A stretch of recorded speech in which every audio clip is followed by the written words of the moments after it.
but Lotus likes to do some fun things to them to make them worse.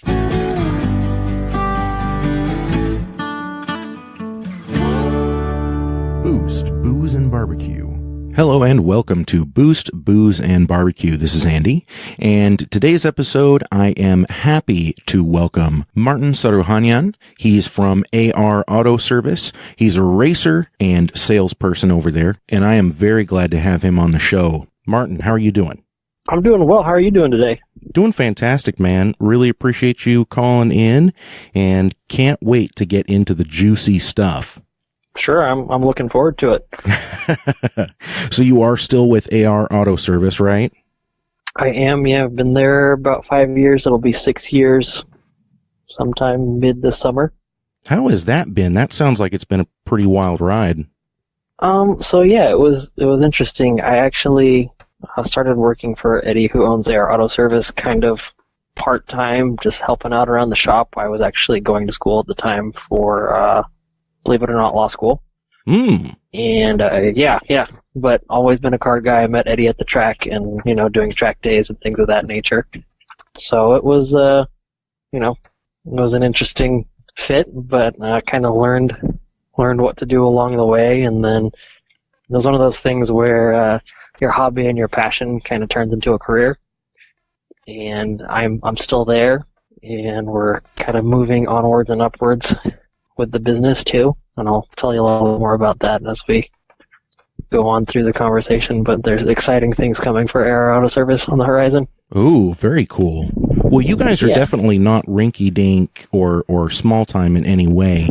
I remember seeing your booth set up at the Pirelli World Challenge when it came to PIR, and stopped and talked to Eddie a bit. Matter of fact, I'm pretty sure I got just a little short sound bite, and people can hear that with that Pirelli World Challenge episode. That's been way, way back. I don't know, 9 months ago now. Yeah. I remember I talked to him about it. He had mentioned that I think you had stopped by, so that's cool how it all kind of ties together. The car community in the Northwest is, small, so everybody kind of knows everyone. Yeah, they really do. And if you don't know somebody, it's pretty easy to get in touch. Well, you don't just work for AR Auto Service either. You are an avid racer, and you've got one of the more interesting builds that I've seen. What year is that Miata you drive? So the Miata is a 92 chassis. It started out as just a regular street car, actually a really clean little white street car with a matching hardtop. My good friend Mitch actually bought the car initially, and it went from being just a nice street car to came over one day and wiring was all over the floor and things were being cut and removed, and there was talk of a cage and going racing, and I was like, okay. And then it slowly kind of spiraled. We got it all stripped and caged, and it started out pretty basic, and then as we raced it more and more, we had the thirst for more speed just to make it a little bit more competitive. Of course. And that tends to happen with that 1.6. Yeah, so we had the 1.6 for a very little time, actually. We never raced it with the 1.6. The first race we did, we actually had a 1.8 VVT out of an MB2 in it with a Mega Squirt, and the car was making about 135 wheel horsepower, nothing crazy. Not bad, though. Not bad. No, not bad at all. And that was definitely an learning experience because the car had, it still had the 1.6 open diff, I think, in it, and, some really basic coilovers. Like, the cage was really solid and everything else was good, but we were kind of just dipping our toes in the water, let's say, and going from there. And so as we moved along, the car kind of evolved from that, which was a stockish Miata with a mild power bump, to what it is now today. Exactly. And I think that yours was the very first Ecotech swap that I have ever seen. But it seems like it's become a more popular option now in the last, 3, 4, 5 years. What was it that made you guys decide you wanted to go that direction instead of doing like a K swap, or there's a bolt up kit for like the Honda J series, the J32. Mm-hmm. What made you go the direction of the Ecotech instead? So we kind of ended the season two years ago with the car. The series we compete in primarily is called Lucky Dog Racing League, and they break down the cars into three categories: A, B, and C class. And unlike a lot of series where there's rules or like power to weight or things of that nature, you're classed primarily on your lap time, like your consistent overall lap time. So cars within a certain lap time bracket are automatically in A class, B class, and C class. So it's not only dependent on how well the car's prepared, but also the caliber of the drivers. You might have a caliber of driver that can pilot a car to an A class speed, but the rest of the drivers drive it at a slower pace. And so we were getting to the point where if you really wheeled the car, we were in A class, but to be competitive in A class, we had to drive the car at 10 tenths. And in endurance racing, that's just not feasible, and that's when you make mistakes and accidents happen or you break the car. So we started looking at options for a power bump because that's where we struggled the most. We would annihilate people in the corners, and then you get to the straights, and they would say, "So long, we'll see you in the braking zone." Mm-hmm. And so we discussed the K-swap, the J-swap, the Ecotech, and I think it came down to several things.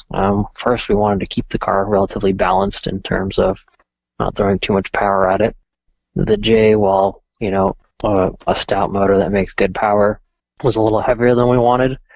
And the other problem we figured that we'd have would be that we needed to run a fuel cell to be able to go about 2 hours on a stint, which is important in endurance racing because, if you have to stop, you can be the fastest car in the world, but if you have to stop for an extra pit stop, that 5 minutes, that's 2 or 3 laps that you're giving away. So It didn't make sense to go with that option at the time. The K-swap, also a sound choice. We considered that as well. I think the big thing for us was not necessarily engine availability, but engine cost.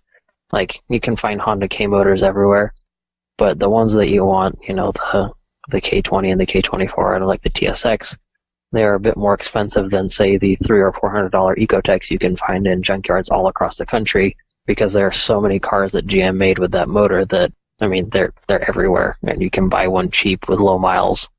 And if you're at a race weekend and you blow a motor and you need a motor that night, I can guarantee you there's a junkyard within 100 miles that probably has that motor sitting there. So what are we talking about? We're talking about the Chevy. It's a dual overhead cam, 2-liter 4-cylinder, right? So there's various displacements. The one we have is actually a 2.4 liter. It's the LE5 variant. Oh.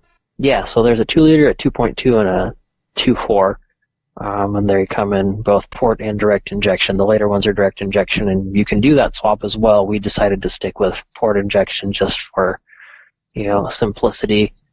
And we might go to the direct injection down the road. A little bit better fuel economy and a slight bump in power. Mm-hmm. But having worked at a car shop that deals a lot with vehicles with direct injections, I've seen the relatively high unreliability of direct injection fuel pumps. And that component of itself is very costly. And having no direct experience with the GM direct injection pumps, I thought it would be prudent to stick with the port injection engine.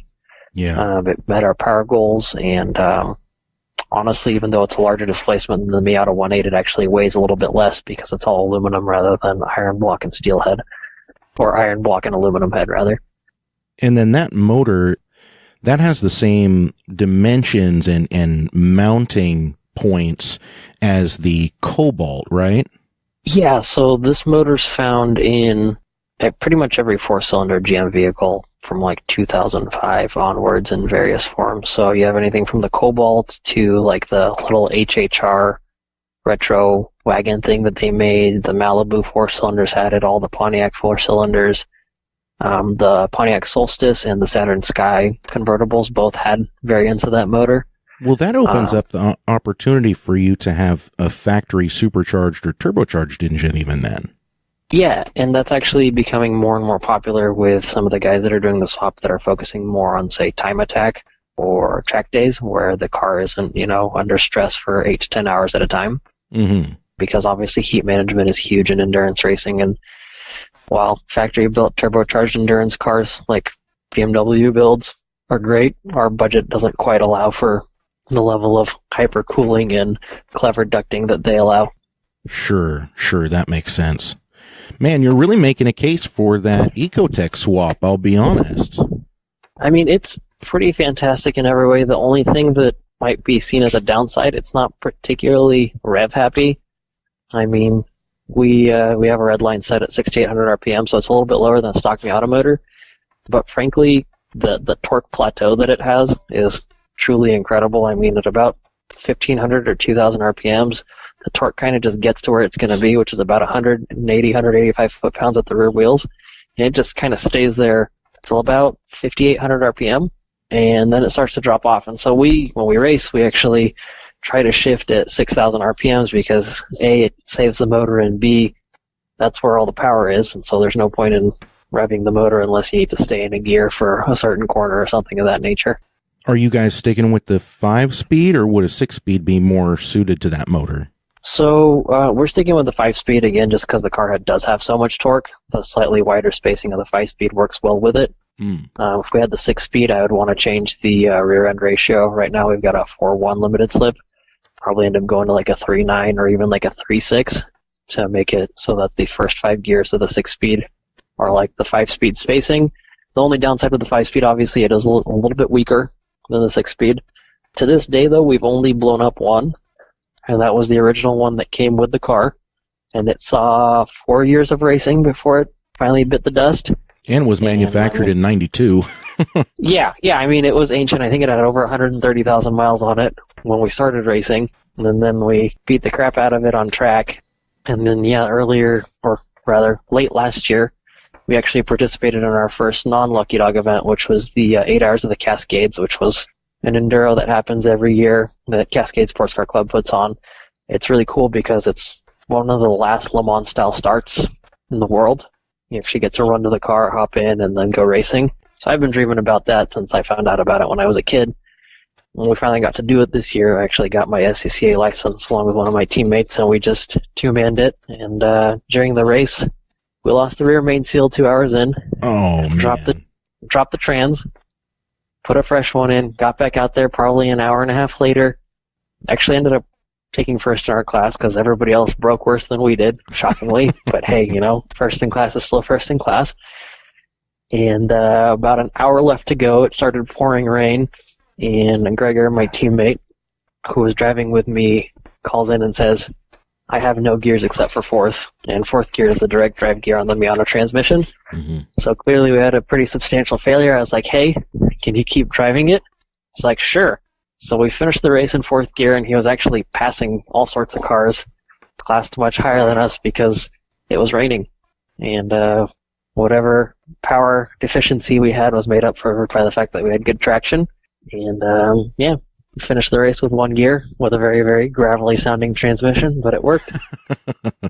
And not something that's uncommon to hear with Miatas too. I've read different people saying stuff like that where like they're on a little bit shorter course and then lose all but third, or like the shift fork gets stuck or something. Yeah. There was even one, I was reading a forum post, this has been a few years back, but on Grassroots Motorsports, and a guy was in the middle of endurance race like you were talking about and got stuck in fifth, but found a line that he was able to stay in, because with a Miata, you just got to worry about keeping your momentum up. Yeah, that's what kills you is the momentum. So if you can keep going, and, this was at PIR, which is our home track. I mean, it's half an hour from my house, everybody else's house, and the shop. So, we know that track very well. So fortunately, there were a relatively low number of cars on track compared to some of the other events we do. So there wasn't a ton of traffic to deal with, so you could kind of keep your speed up. And being that it was raining, the speed itself was lower, so you didn't have to worry about getting out of people's way or passing them as often. So it worked out nicely. Mm-hmm, mm-hmm. And I'm sorry, you might have said this already, but what's that Ecotec making? 180 horse? So it makes like mid 180s horsepower and torque at the rear wheels. Man, that seems like it would be a really junkyard motor. This is our second one. The first one experienced some teething issues, and only lasted 2.5 races and numerous test days. We have questions on whether or not that motor was good from the beginning, but that's neither here nor there. The second one has seen, I don't know, six race weekends, which is two races per weekend, usually anywhere from 6 to 12 hours long each, and it's been a trooper for the most part. Yeah, I mean, I have no complaints. When you can call up a junkyard and say, I need a motor, they're like, hey, I have this 80,000 mile example for $400. And it's like, cool, send it over. Have you gotten to the point yet where you're keeping the spare like in the trailer? Not yet. We'll probably get to that point at some point. The struggle is, though, it's, if we break in the middle of a race, like if we lose a motor in the middle of a race, your race is over at that point. I mean, yeah, you can start swapping the motor, but effectively you're getting ready for the following day. Right. So at that point, one of us will call a junkyard and say, hey, do you have a motor? And while we start pulling the other one out, somebody else can go grab the motor and we can swap it in and do battle the next day. Nice. And we actually had to postpone this talk just a couple days because you were at Laguna Seca. Was that with Race Invaders? Yeah. So this was our first race of the 2019 season. And Gregor and myself, so our team consists regularly of myself, Gregor, who actually, when I first started doing track days like 10, 11 years ago, was one of my first instructors. And actually, when I became an instructor at track days, he helped sign me off for my instructor certification. So I've known Gregor a long time. We're good friends and fantastic teammates with this car. But it's myself, Gregor, my friend Mitch, who actually purchased the car initially, and my good friend Josh, who is probably our chief mechanic and engineer and also one of our drivers. Without him, none of this would be possible because he knows more about Miatas and has forgotten more about Miatas than all of the rest of us combined. And I'm very thankful for his knowledge and friendship over the years because we've done a lot of silly Miata things together, and he's always been the voice of reason that I try to ignore but eventually listen to. Nice. So, yeah, it's that's our regular crew, but Josh just had twins, so he has now 3 kids, twin boys. They're wonderful. But he wasn't able to make it to Laguna Seca, and Mitch had some scheduling conflicts as well. So it was myself, Gregor, my friend Phil, who I actually met through AR Auto Service. He's a customer of ours, and we've gotten to know each other over the last couple of years. And he's a good driver and great guy. And he started doing Lucky Dog last year with a different team. I've been kind of infecting people slowly, trying to get them to start doing some amateur racing rather than just doing track days. And so I invited him to come down with us because he's actually driven Laguna more than any of the rest of us. And we had a good time. And then Larry, one of the guys that I work with, who also I met a couple of years ago, but he's been doing some consulting with us and helping us kind of streamline the business. Really great guy. He came down. He was originally going to drive with us, but he had a neck injury, so he was our crew chief for the weekend, so we had him on the radio. That's very cool indeed. I am super jealous that you were running at Laguna Seca. I have yet to run there. I have not even been down I keep saying I want to go down there for the week of Monterey when they're doing all the classic cars and. Oh yeah. I also have not made it down there for that. This is my 3rd time to Laguna Seca in 11 years. First time was 11 years ago, and then I went last year and drove with a different team. This is actually the first time I've ever driven to be out of there. And it was definitely fun to be able to take your own car and enjoy it. How'd you find the corkscrew in the Miata?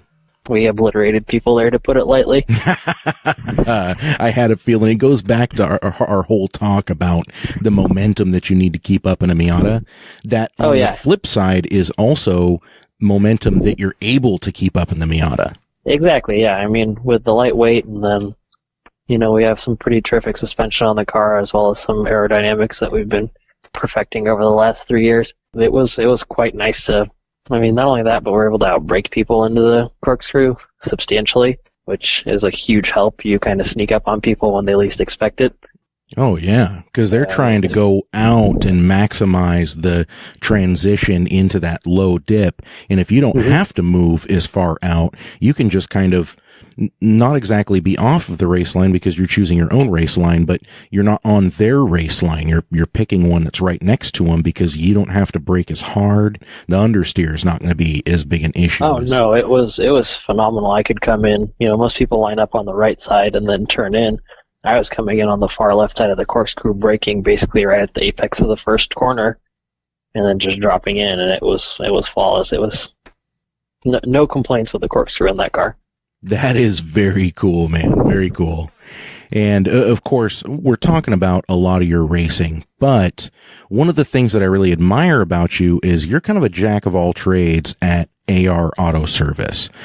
Tell us a little bit about what you do there and what a person might be able to expect if they call and say, hey, yeah, I'd like to talk to Martin. So my job kind of evolved there from, I started out helping out in the shop a little bit, doing some really basic things to kind of help the shop run. And then I sort of just kind of took over doing our scheduling, the service advisor role. So when people want to schedule an oil change, inspection, and some fluids, or they need brakes, I did all that. And also people who wanted to schedule track prep or modify their car, whether it's an upgraded diff or a quality suspension package or aero. So I was kind of doing all of it. And as the business got busier and continued to grow, it was one of those things where you can't dedicate the appropriate level of time to everyone's needs. And I didn't want to shortchange anyone. And fortunately, Eddie was seeing the same thing, and he actually went out and hired our service writer, Gabe, who does an amazing job of getting people in, for service, maintenance, repair, on your daily driver or on your Porsche 911 Turbo. Mm-hmm. We actually have a litany of half disassembled Porsches at the shop right now getting various repairs. And Gabe's brought a wealth of knowledge in from working at the Porsche dealership as well as some other high-performance shops in the past. So he's been a great help. And it's allowed me to kind of focus on what I love to do, which is help people make their cars go faster so they can enjoy them more. And I think, in a way, it's deeply satisfying. A lot of people, grow up with a poster of a Ferrari or a Lamborghini or a 911 Turbo on the wall, and they get to a certain point in life where they can either afford to have the car of their dreams or at least build a car into the car of their dreams. And when people walk in and say, I want to build this and I have this vision, can you make it happen? Our slogan at AR Auto Service is for the enthusiast by the enthusiast. And so I look at every project like it's my own, and I kind of apply that level of care to it. We don't want to cut corners, and I do everything I can within reason to try to make something awesome appear out of what they want. And when you finish a project and you call the customer and say, hey, it's done, it's ready for its first drive with you, and they come in, they see the car, and they drive it, and then they come back, they're like, that was amazing, this is so good, I'm so happy. Like, you're in a way making someone's childhood dreams come true a lot of times. Mm-hmm, for sure. And that's probably the most satisfying aspect of the job. I'm not saying the cool cars aren't awesome and driving them on track isn't even better, but watching the joy on someone's face when they pick up their dream is definitely the most satisfying part. I'm 100% with you, man. I mean, everything that you're saying, it has taken me way, way back. When I worked for Baxter Auto Parts, doing the high performance sales and dealing with the hot rod shops and stuff. And then just customers that would come in and they were building the muscle car of their dreams, or they were trying to do kind of a, restoration here and there of the car that they've had since they were in high school. And then my time at Horsepower Freaks was the same way, helping these people find the components that they need to make this, like you said, build of their dreams or make their childhood come true. It's a really visceral feeling for a car guy being able to do that for someone else. There's almost like an emotional connection there. You know what I mean? Oh, absolutely. And that's how clients and customers become friends. It just takes that moment, and you have a certain kinship when you're like, hey, you had a vision, we made it happen, and like together this great thing has evolved before our eyes, and that's ultimately what it's all about. I mean, yeah, lap times are great, winning races is also fantastic. Don't get me wrong, I'm a super competitive guy, and you'll see me on race weekends when things don't go exactly the way I want. I will be pretty pissed off. But ultimately, like, it's about having fun, because you get to enjoy it once, and you might as well do it with a smile on your face. Yeah, exactly. And we're all a little bit competitive. I mean, you're not really going to be a car guy unless you have a little bit of that competitive nature. I was drawn to the mechanics of it when I was young, but then when I first started racing, because I started in autocross, and that competition aspect of it really lit a fire under me. It was something that suddenly I was like, oh wow, I can do this, and I'm already not too bad at it. And we won't go into all the street racing that I did when I was younger. We'll just leave that off the table. But that feeling of you have built this car, or you've modified this car, or you've done something to it. You've had your own hands on it. You've spilt a little bit of your blood. Your driveway's got a little bit of oil from the car. And then you're out there and you're beating other people. I don't know, there's a feeling of pride there that just wells up. You know what I mean? Oh, absolutely. It was all worth it. Exactly. It was all worth it. That's a great way of putting it. And people underestimate the value of a good part specialist. And I'm not talking about just the high schooler that's working behind the counter at AutoZone. Don't get me wrong, that's a great place to start, but the value of someone who understands vehicle dynamics, understands engine dynamics, and can help walk you through some of those modifications that are going to be right for your vehicle, that is such an undervalued thing unless you know what you're looking for. Oh, absolutely. 100%. I mean, especially with what we do with the track prep and race prep, like we're out at the track a lot. We go to a lot of the local track days, not only at PIR, but at the tracks up in Washington and also at Oregon Raceway Park. We support some teams that do some racing. We were just at the 25 Hours of Thunder Hill with a few of our customers that we, set up the car, did all the crew work, etc. And, just my experience racing and doing track days. And then, I can't say enough about Eddie. He's taught me, again, like more than I could possibly know about vehicle setup and track preparation, and also just driver improvement, looking at data. I can't thank him enough, because without him, I would not be where I am today. He has encouraged and supported and taught me so much that, I try to pass on what I've gleaned from him to other people. And, I've started doing some private coaching in the last couple of years, because I finally thought to myself, hey, I know enough to where I could coach someone that's still learning, and it's been really eye-opening. He was very helpful with implementing that and helping me kind of take it to the next level, not just, hopping into a car for 20 minutes with someone at a track day and being like, oh, this is where you need to improve, but this is how you can improve. This is kind of what you're missing. Here's how we can improve it, and going from there. So, do you find at all teaching and coaching almost helps improve you in some ways?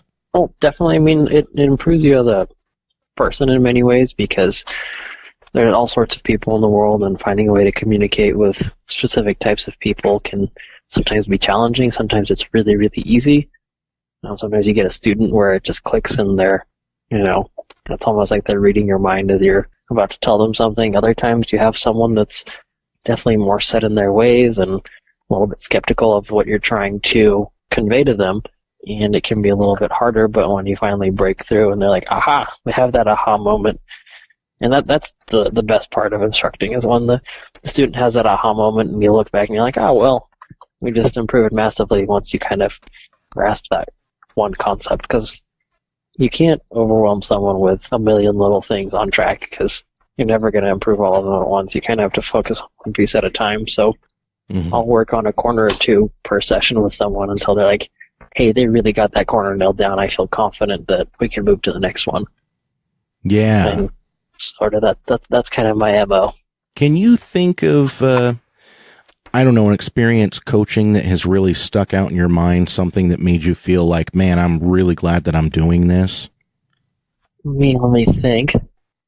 Well, the most satisfying coaching experience I had, and this was a while back, but so at Air Auto Service, we occasionally get summer interns from Lake Oswego High School. And we had one kid that came in that really good work ethic, enjoyed cars, knew nothing about them in any way, didn't know how to drive stick.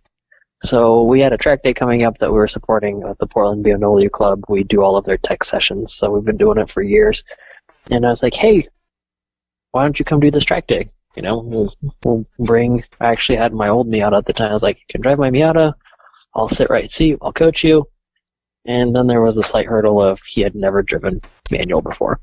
So on the week of leading up to the track day, Eddie had a Miata that he drove on the street at the time. So we taught him how to drive stick, more or less. And then later that week, we threw him in my Miata, and we were having a great time, and he was actually improving pretty rapidly. Seemed to have some natural talent.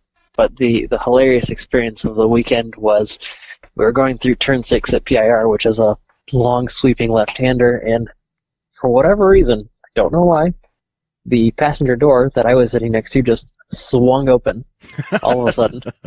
And I look down and I see the ground moving at a high rate of speed. I'm like, that's interesting. So I kind of grabbed it and slammed it back, and we kept going on our way, but that memory has always stuck with me. And it was just super satisfying. That being said, for every memory like that, there's also the moments of, why didn't you listen to me? We could have avoided the situation that you run into, but fortunately, those are relatively few and far between. Good. I'm glad to hear that. I've had a similar situation to that. Buddy of mine's Jeep that was rumbling down the road. He had a lift and some crappy, all-terrain tires on it that were too big for the Jeep because it was just a 4-cylinder. And we were going around a corner way too fast, and the passenger door flew open, and I thought I was going to die, but it sounds like you handled it much better than I did.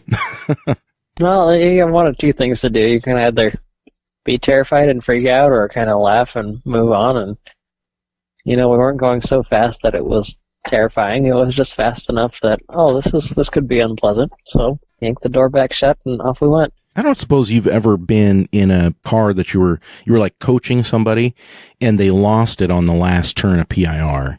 Because that last turn before you get onto the front straight, a lot of people will overshoot that and understeer off into the grass. So I haven't necessarily done that, but the second to last turn, the 10-11 complex, where you come off the back straight and you go left and then go right, I've had people make the left and not so much make the right and kind of go straight off either into the grass or down the escape road. I had one guy who, chock full of confidence on his first lap out, never driven the track before, first time in his new Miata that he'd gotten. I was like, hey, you want to approach this fairly slowly? We send it in there at triple digits for sure. And he made the left. And then we spun gloriously through the right, probably like 6 or 7 times. Unfortunately, it was a dry day, so at PIR, it's a wet day, you hit the grass, you're going to find a wall. And fortunately, it was a dry day, so we spun around for a while, came to a stop. I looked down, I was like, hey, that was not brilliant driving. What were you thinking? He's like, I thought I had it. I'm like, you had it for one turn. And then after that, it didn't go so well. Fortunately, that set the tone for the rest of the day, and he was much more responsive to my coaching. So it all worked out. I'm sorry, that's so funny. It's just good. Because it's funny in retrospect. It was not funny at the time when we started spinning. I'm like, this is nice.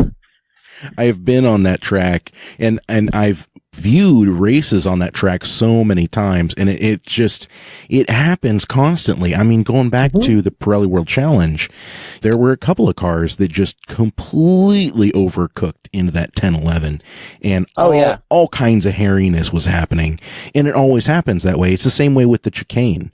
I can't tell you, every time I go to PIR, somebody at some point during the day ends up just getting way too overconfident going into the chicane, and they end up in those tires. That's why they have tires there.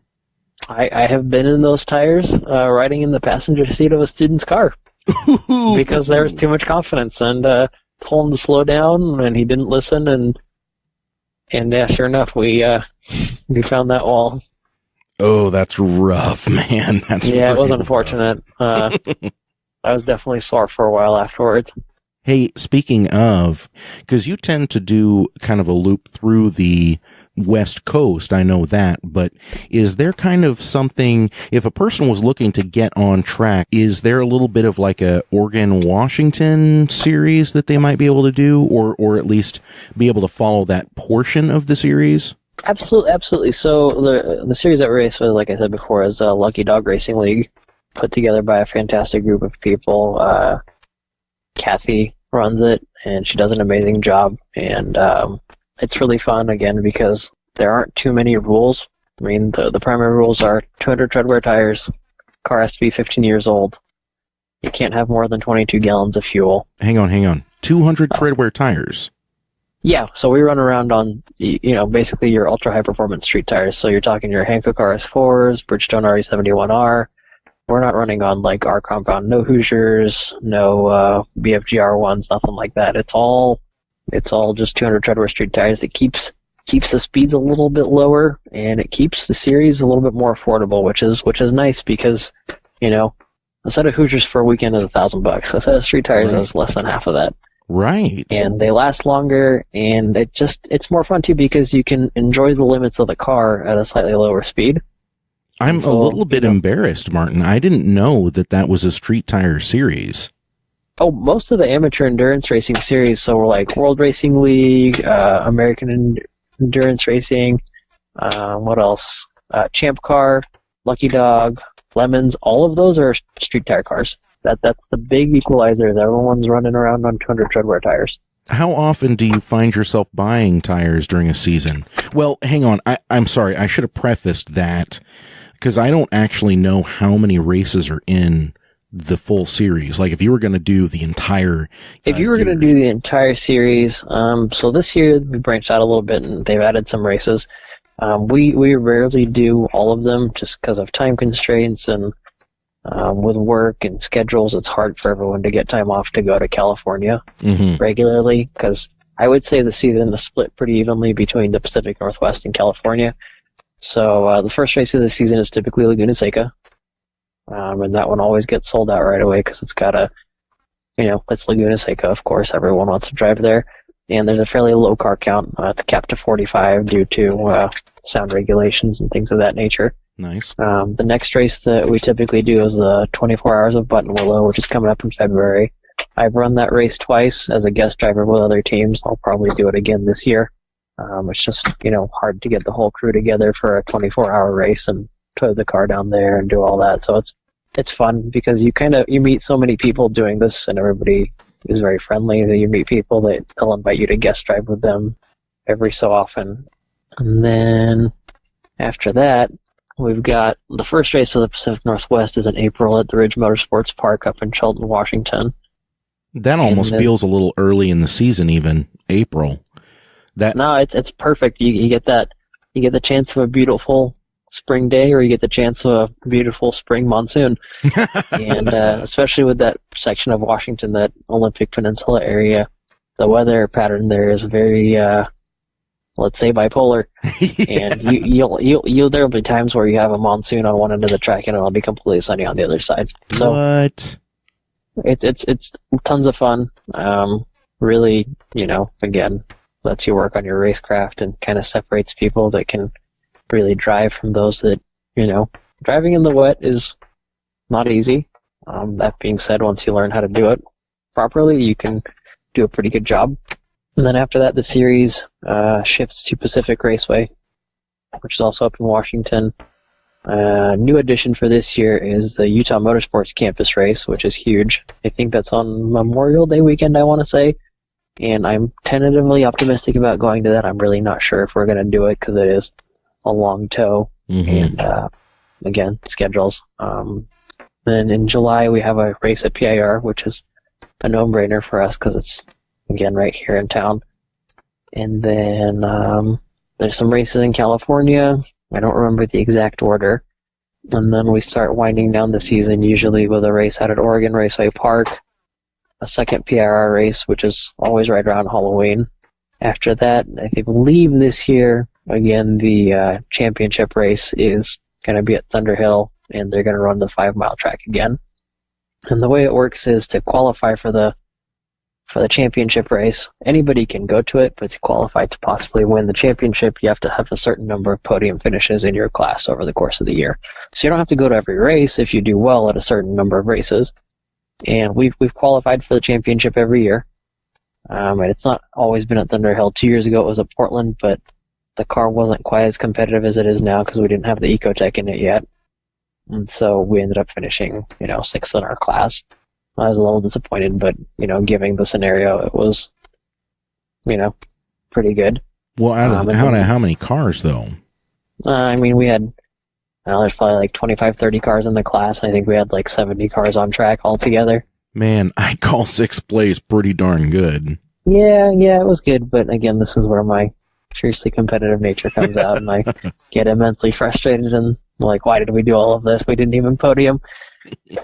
And then this past year, the race was in early December, and we had it was the week after the 25 Hours of Thunderhill, and we had gone down there obviously in a support role, and then flew out immediately after that to go to the PRI show in Indiana, which is the Performance Race Industry Show, which is fantastic because you meet all sorts of people and see all sorts of new products that people are bringing. Yes, that you can then apply to your business. So that one's always amazing to go to. Yeah, a friend of mine, friend of the show, actually told me, hey, you need to find a way to come down here.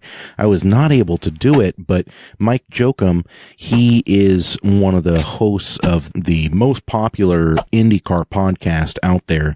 They have incredible guests on all the time. All the major drivers always seem to be on their show. And then in the off season, they have race engineers and managers, team managers that come on. Sorry, I'm doing a little plug here for Pit Lane No worries. because I love those guys over there at pitlaneparlay.com. But yeah, he invited me out to PRI and I was not able to make it this year, but it sounds like I'm going to have to make it a priority next year, huh? You'll definitely have to go. This is my third year going, and there's always something new every year that's like, oh, someone actually took that idea that was floating around for a while and made it a reality, which is always cool to see. Plus, you get to see people that you don't get to see very often, see a lot of the vendors that you work with that are, based all over the country. One of our big vendors that we work with is Motion Control Suspension. They build some really high-quality, high-end suspension that we use for a lot of our performance and track and race projects. And we've had a long relationship with them now, but it's always good to see the guys because they're based out of Georgia, and obviously, you don't see them very often, but they bring everyone out because they have a booth and stay at the same hotel, and it's just nice to chat and catch up and see them. So it's just one of those things, and you meet people from all over the world. You make friends that, you never thought you would meet someone like that, and now they're a part of your life. So it's definitely worth going to, not only, professionally, but personally. We totally made this switch from racing over to an industry trade show, but it's almost kind of the same thing. I mean, it's not the same thing, but along the same lines, like you're competitively racing and you're meeting people and you're forming these bonds that you'd never have otherwise. And it's kind of the same way when you're going to these trade shows, right? Absolutely. Yeah. You meet people you wouldn't normally meet. And it's the same thing at the racetrack. Like, you have people from all walks of life that come to the track to have a good time. I mean, and that's what's so cool about it. You meet these people and, you form friendships, and here we are today. I don't suppose you guys are going to have any cars at the Portland International Auto Show. Actually, we are going to be going back. This is going to be our 4th year. So our first year, we had a very small booth out in the hallway. Second year, we had a slightly bigger booth, but still out in the hallway. Last year, they did a really cool thing where they made this new section called the Garage, and they invited some Portland shops and, like window tint shops, wrap shops, detail shops, and things of that nature to come out and kind of do a taste of the shops in the Portland area. And so we actually had 5 cars on display last year out in the main hall, which turned out really nice. We had, probably 30 times the foot traffic that we did previously, just because we were right next to, I think, some of the exotics and like the big Subaru display. So people were walking through there and checking it out, which was really fun. And then we actually had a couple of cars over in the, there's a section called BX Rides. And again, that's kind of just a sampling of some of the cars from different builders in the area. And this year we're doing something similar. We'll be out in the main hall again with our main booth. And that's going to be next week from Wednesday through Sunday. Wednesday night is the sneak peek charity event where people can buy a ticket, and there's food and beverages, and they can kind of see the show before the show opens in a way, and people dress up and have a good time.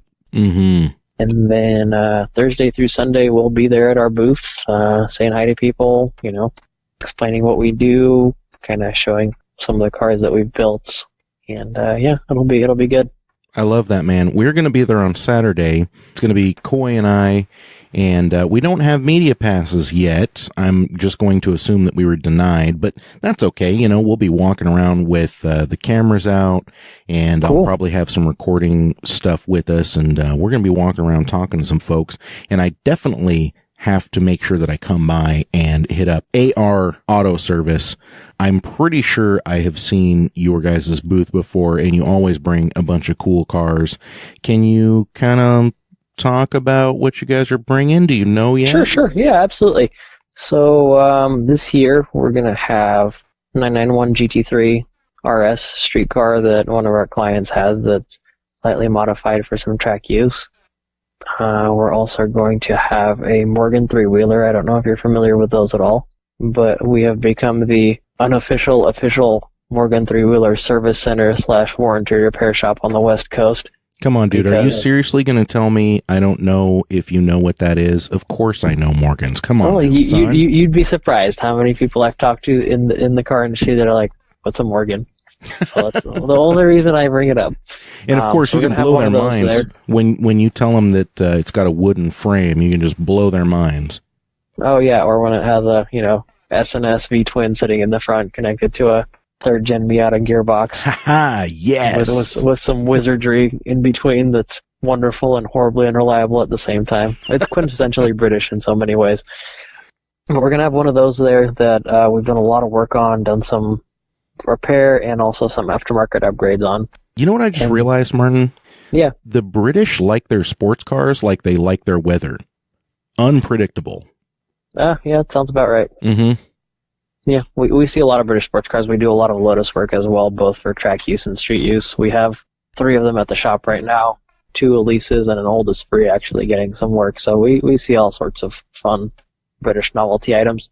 I know for a fact that Coy is going to listen to this episode, and he's going to be like, yes, there's my in for getting an Elise, because he's dying to buy one. Oh, yeah, we know them through and through. I can tell you pretty much everything you need to know about one and everything to avoid and all the things you need to do to make sure it doesn't blow up on you or catch fire or any of the other fun things they like to do. My man, you don't really have to worry about that too much with the Toyota motors, though, do you? No, you still do. The Toyota motors themselves are pretty stout for the most part, but Lotus likes to do some fun things to them to make them worse.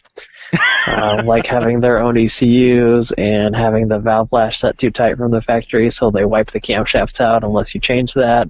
Oh, Lord. Or the fact that the exhausts start to come apart and blow hot gases onto the fiberglass and then catch it on fire. But, that's a topic for another day. They're really living up to Colin Chapman's name, you know that?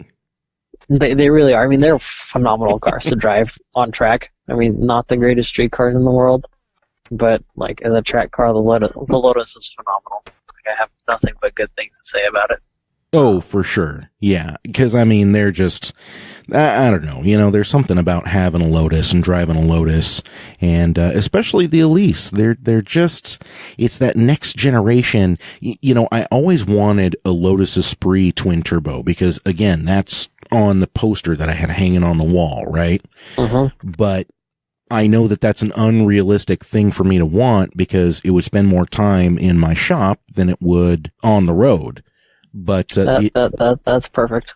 That sums it up nicely. The Elise, though, that seems like a good compromise between the two. It's got the Toyota motor that they have screwed up in a few ways, and it's exciting to drive because you never know exactly what's going to happen. Is it going to break? Is it going to burst into flames? Is it going to just thrust itself off of the road? That's the exciting part. Yeah, they're so fun, but so many little things. The list is long and distinguished in terms of just the variety of possible foibles that might come up in Lotus ownership. When it's all working, it's fantastic. Man, the funnest roads to have that Lotus on are like our conversation tonight. It is windy, it is twisty, and hopefully it didn't double back on itself too much. But I have definitely had a really, really good time talking to you. And oh, yeah, absolutely. It's been a pleasure. I really hope we get to do this again in the future. I cannot let you go, though, without revisiting what you said within the first 5 minutes of us talking. You said something about AR Auto Service having some big news. Yeah, so like I mentioned before, I went from kind of doing the service writing and the performance stuff. Well, the business is kind of doing the same thing, so we're actually opening a second facility. We've been working on it for some time now, and this one's going to be called AR Motorsports, and this one's going to be dedicated to street performance, track prep, and full-on race prep. So before we had 5 bays to do both, oil changes, transmission services, and full suspension installs, and roll cages, and all that. And, projects would pile up and get in the way of service work. Service work would come in at an opportune time for a project, and you'd spend half your time pushing cars around and reassembling cars to try to make it all work so you could have space to work on them.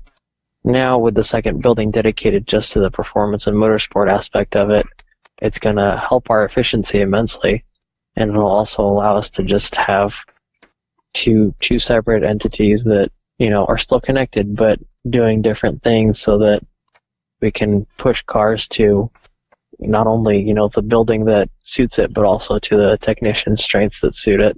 And I'll be moving over to the motorsports facility once it's up and running and kind of running that. And Gabe's going to stay over at the service facility and kind of facilitate that to continue to grow and bring in more business there. And we're cautiously optimistic that we're going to try to make AR Motorsports kind of the mecca for motorsports here in the Pacific Northwest. That's our goal. Man, that is awesome. Congratulations. Yeah, and again, I mean, this is all 100% based off of Eddie's hard work and dedication to this. I mean, he's owned the business for, I think, 11 years now.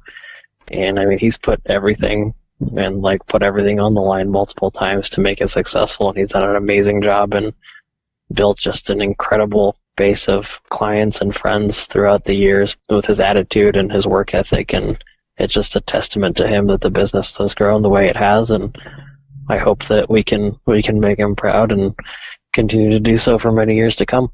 I love that, man. If he were on the line right now, I have no doubt he would interrupt you and say it is all about the team that he has around him that has made this successful. So hats off to you guys. You are all just crushing it. I'm super impressed. Can you tell us where we can find everything that AR Auto Service is doing and then everything that Martin's doing? So AR Auto Service has an Instagram and a Facebook page. We are arautoservice.pdx on Instagram, and then just AR Auto Service on the Facebook page. And we try to post as often as we can. Again, sometimes you get really busy and the social media slacks behind, even if in this day and age, unfortunately. And then as far as my exploits with Race Invaders, I think it's at race_invaders on Instagram. And then, again, the same on Facebook. It's just Race Invaders, and they kind of mirror each other. We primarily post on Instagram, and it moves over. But, there's some pretty cool stuff on there right now. We actually had Randy Popes join us for our Sunday stint at Laguna Seca, and he drove our Miata for an hour and had an amazing time. And so we have, photos and videos of him driving the car, as well as some video of me driving the car and then his fastest lap and kind of comparing the two. So definitely a fun experience there, and I think we're going to try to keep more cool content on there. That's awesome, man. We will make sure to put links to all of these underneath of the episode at boostboostbbq.com, where you can, of course, find all the other episodes that we do. Martin, wow, this has been an incredible conversation. I can't thank you enough. And I'll tell you what, buddy, I cannot wait for AR Motorsports. I want to come out there and do an on-location chat with you guys. Oh, absolutely. Once we get it up and going, we're actually going to have a kind of like a grand opening party. We eventually will get to that point. We are, the facility is being used now for work on cars, but it's not ready to be open to the public per se. But yeah, when that happens, I'll definitely let you know, and you can come down and kind of check it out, and we can chat some more, and definitely have you chat with Eddie and kind of get the whole scope of the AR story, because I've only been around for about half of it. And I think people would love to hear the whole story of Eddie Nakato and how he created all this, how it went from online part sales to a performance shop to a service facility, and now 2 facilities that work hand in hand. And it's, again, I cannot say enough good things about Eddie. Like, really just a terrific friend and mentor. So awesome, man. Really, really good stuff. I'm super impressed. It has been an honor and a pleasure speaking with you. So thank you so much. And hopefully we can talk to you again soon. Absolutely. It was my pleasure. Thank you. Thank you for having me. And there he goes. What a fun conversation. I cannot thank Martin enough for calling into the show. You guys really should go and check out AR Auto Service. And in the future, the AR Motorsports. If you're in the Northwest region, you're going to find a lot of really high quality parts and a lot of really high quality service going over there and checking those guys out. So make sure to hit them up. And while you are out there, check out boostboostbbq.com. theforgeoftruth.com. That's where you can find not just this episode, but all of the previous episodes, photos and links to all the stuff that we've been talking about on today's show. And while you're out there, make sure to throw a like and a comment our way. Send us a message. We always love to hear it.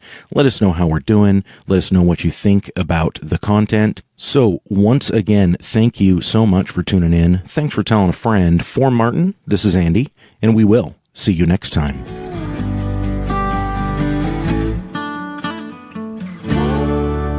Boost Booze and Barbecue.